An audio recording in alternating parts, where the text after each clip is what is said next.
Hello guys, welcome to my channel Mrs. Pandit B.Ed by. Please subscribe to my channel.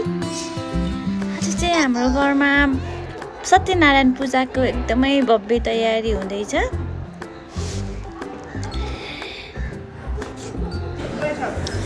यहाँ चाहिँ हाम्रो सानीले एकदमै राम्रो पुरीहरू बनाइरहनु भएको छ र आन्टी र सानीले मिलेर एकदमै राम्रो पुरी अनि त्यसपछि सेलरोटी बनाउनु भयो। पूजाको लागि एकदमै चटारो परेको छ। बाहिरदेखि भित्रसम्म सबै ठाउँमा पाहुनाहरू एकदम भरिपूर्ण मात्रामा काममा सहयोग गरिरहनु भएको छ र उहाँ चाहिँ हाम्रो देवर बाबु एकदमै मिठो खिर बनाइसिन्छ। उहाँहरूले पनि एकदमै सहयोग गर्नुभयो हामीलाई, धन्यवाद। र मैले पनि अलिअलि ट्राई गरेँ पुरी बनाउने ट्राई। खासै मलाई पुरी बनाउनु चाहिँ आउँदैन थियो।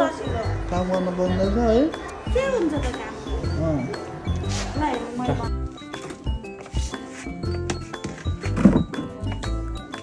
तरकारीको लागि तारा बेबीले पनि तरकारी काटे हो। र मैले पनि त्यति खिरले नपुगेर फेरि पनि खिर बनाएँ गाइस। एकदमै मिठो बनेको थियो। छिटो सकियो। सबैजना पाहुनाहरूलाई एकदमै मिठो लाग्यो खिर। किन हाँसा बुढो?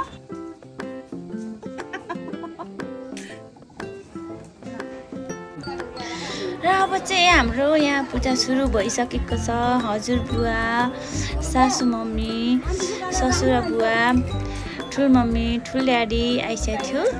र यसै गरी हामी सम्पूर्ण फ्यामिली मिलेर सत्यनारायणको पूजा एकदमै राम्रो तरिकाले, एकदमै भव्य तरिकाले, मन एकदमै चोखो राखेर हामीले चाहिँ पुरा गऱ्यौँ। आजको हाम्रो सत्यनारायण पूजाले एकदमै राम्रो तरिकाले हाम्रो मनमा आनन्द प्राप्ति भएको छ। मनमा एकदमै खुसी लागेको छ। भगवानले हामी अनि हजुरहरूलाई सदैव रक्षा गरून्। जय श्री सत्यनारायण।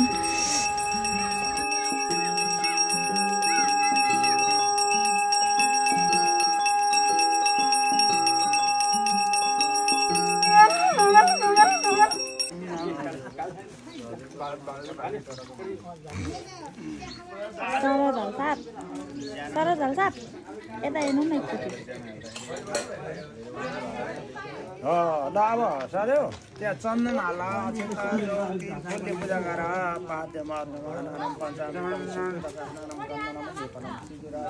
पात्रं जनयन्त देवाः ओम स्वाहा।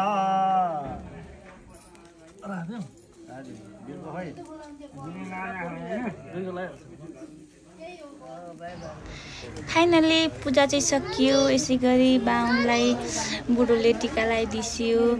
त्यसपछि मैले पनि लगाइदिएँ। यसै गरी आज हाम्रो पूजा सत्यनारायण पूजाको कार्यक्रम यहीँ आएर समाप्त भयो।